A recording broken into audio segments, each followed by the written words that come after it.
Hello everyone, welcome to Parul physics केवी।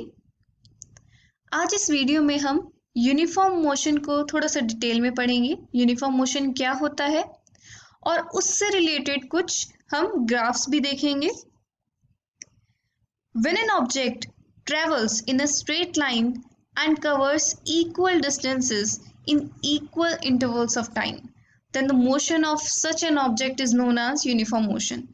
अगर कोई object, सबसे पहली बात, वो स्ट्रेट लाइन में ट्रैवल कर रहा हो, ऐसे नहीं है कि zigzag path or no, it should be a straight line. And secondly, it should cover equal distances in equal intervals of times. Equal interval of time में, मान लो 10 सेकंड का गैप लिया है हमने, 10 सेकंड में वो इक्वल डिस्टेंसेस ट्रैवल कर रहा हो 10-10 सेकंड में। इस तरीके के मोशन को हम बोलते हैं यूनिफॉर्म मोशन। सबसे पहले हम देखते हैं पोजीशन टाइम ग्राफ और x t graph. Let us suppose यहाँ पर मैंने एक नंबर लाइन ड्रॉ करी है। This is my 0, this is 1, this is 2, this is 3। ये मैं 0 से डिस्टेंस नाप रही हूँ, दोनों डायरेक्शन में डिस्टेंस नाप सकती हूँ। इनिशियली मेरा जो ऑब्जेक्ट है वो है 0 पे, और ये ऑब्जेक्ट मूव करने लगा है with time in the positive direction, positive x direction. This is positive x direction, और ये इक्वल डिस्टेंसेस कवर कर रहा है in equal intervals of time. तो इसके लिए हम ग्राफ कैसे ड्रॉ करेंगे? It will be straight line passing through the origin. तो ये हमारा ग्राफ, जो पोजीशन टाइम ग्राफ, ऐसा ग्राफ हमारा रिप्रेजेंट कर रहा है यूनिफॉर्म मोशन। और एक चीज नोट करने वाली है कि जब टाइम 0 है तो डिस्प्लेसमेंट भी 0 है। ना एक दूसरी सिचुएशन लेते हैं कि लेट अस सपोज जब इस ऑब्जेक्ट ने मूव करना स्टार्ट किया, जब हमने स्टॉप वॉच स्टार्ट करी, तो ये ऑब्जेक्ट हमारा 0 पर नहीं था। It had some initial positive displacement, it was moving with some velocity.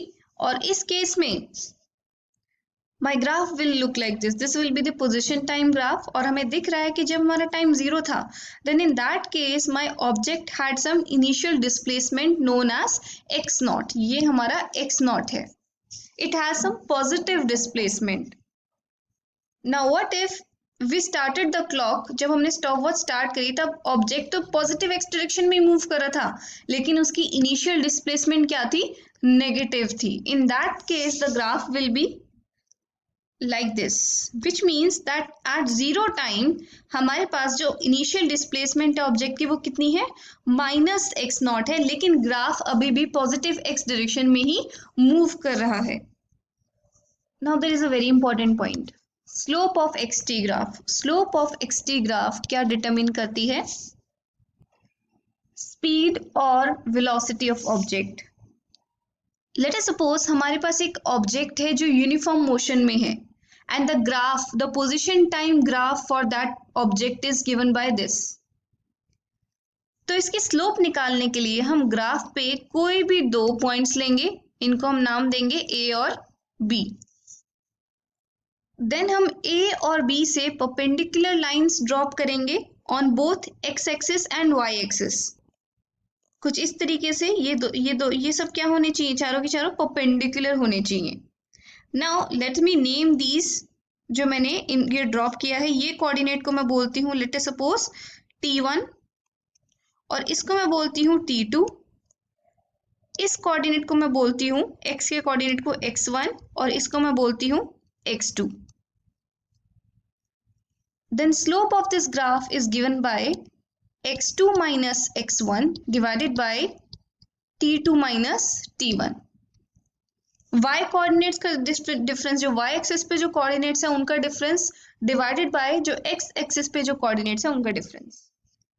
There is one more way in which I can find the slope. Let me complete this triangle over here. ये जो triangle है इसको मैं complete करती हूँ, और इसके जो थर्ड पॉइंट को मैं let me name C। Then slope is given by tan theta. Let us suppose ये जो एंगल है ये थीटा है, then tan theta, tan of this angle is also equal to slope. और tan थीटा किसके बराबर होता है? परपेंडिकुलर अपॉन बेस के। So I can write BC upon AC, and you can see कि BC एग्जैक्टली किसके बराबर है? x2 माइनस x1 के। So I can write x2 minus x1 divided by AC. AC exactly किसके बराबर है हमारे T2 माइनस T1 के. So I can write here T2 minus T1. So this is the formula for slope, and the slope gives me the velocity or the speed of this object. Since we know distance upon time is equal to speed. In order to understand this, let us look at an example. Two objects are under uniform motion which has a greater velocity. दो objects हैं हमारे पास 1 और 2. दोनों को graph मैंने इसमें represent किया हुआ है. This is my distance and this is my time. तो इस केस में मुझे बताना है this x is the displacement and t is the time. I need to find out whether object 1 और ऑब्जेक्ट 2 हैज ग्रेटर वेलोसिटी. मुझे पता है कि डिस्प्लेसमेंट टाइम ग्राफ में slope gives me velocity. Position time graph में मुझे slope से velocity मिलती है. तो मुझे बताना है कि किसकी स्लोप ज्यादा है. तो इस केस में मुझे साफ दिख रहा है कि ये जो फर्स्ट ऑब्जेक्ट है इसकी स्लोप ज्यादा है एज कंपेयर टू सेकंड. मुझे पता है कि स्लोप क्या होती है, कितनी स्टीपली कोई चीज राइज कर रही है. अगर आप कैलकुलेट भी करेंगे तो इसकी स्लोप से ज्यादा आएगी. तो मुझे पता है इसमें कि 1 की स्लोप 2 की स्लोप से ज्यादा है. It means object 1 has greater velocity. एक और एग्जांपल लेते हैं. Find the ratio of speeds of the objects A and B. दो ऑब्जेक्ट्स हैं ए एंड बी, उनकी स्पीड्स की रेशियो निकालनी है मुझे. And we are given displacement और डिस्टेंस टाइम ग्राफ. इस केस में स्लोप देखो tan थीटा. फर्स्ट अगर हम ए की बात करें तो उसके केस में slope is given by tan theta and theta in this case is 60 degree. Then tan 60 will give me the velocity of this. So it is equal to tan 60 is equal to √3.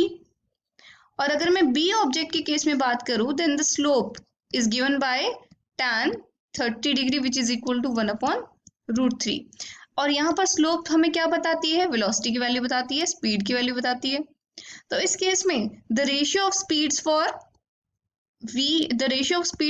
A and B is equal to √3 divided by 1/√3, or I can write it as √3 into √3 which is equal to 3:1. This is the ratio of the speeds of these two objects. Uniform motion के case में the second type of graph जो हम discuss करेंगे that is velocity time graph. वो कैसा दिखेगा? For such a motion the velocity time graph is a straight line parallel to the time axis. अब uniform motion है. Uniform motion का क्या मतलब है कि वेलोसिटी उस ऑब्जेक्ट की कांस्टेंट है. तो अगर वेलोसिटी चेंज ही नहीं हो रही है इसका मतलब on every point of time the object is having same velocity, so the graph will be like this. Now the slope of this graph is equal to y-axis upon x-axis, that is v upon t, which is equal to acceleration. इस quantity को हम क्या बोलते हैं? acceleration बोलते हैं. The speed per unit time, the rate of change of velocity is known as acceleration. और हम uniform motion की बात कर रहे हैं. यहाँ पर slope कितनी दिख रही है आपको? 0 दिख रही है. There is no slope. तो इस केस में जब स्लोप 0 है it means acceleration in uniform motion is equal to 0. In the next video we'll discuss about non-uniform motion. That's all for now. Have a good day.